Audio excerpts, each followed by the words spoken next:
বিয়ে হয়েছে মাত্র কয়েকদিন হলো, তার মধ্যেই নববধূ সাবেক প্রেমিকের সঙ্গে পরকীয়া করতে ধরা পড়েছে পরিবারের লোকজনের হাতে। এ নিয়ে তৈরি হয়েছে চাঞ্চল্য। ঘটনাটি ঘটেছে ভারতে।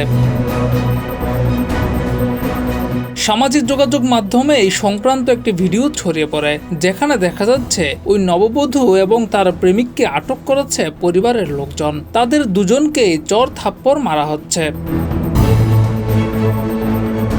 জানা যায়, সপ্তাহ দুয়েক আগে বিয়ে হয়েছিল এই নারীর। তবে বিয়ের পূর্বেই সম্পর্ক ছিল এক তরুণের সঙ্গে, কিন্তু পারিবারিকভাবে বিয়ে হয়ে যায় আরেকজনের সঙ্গে।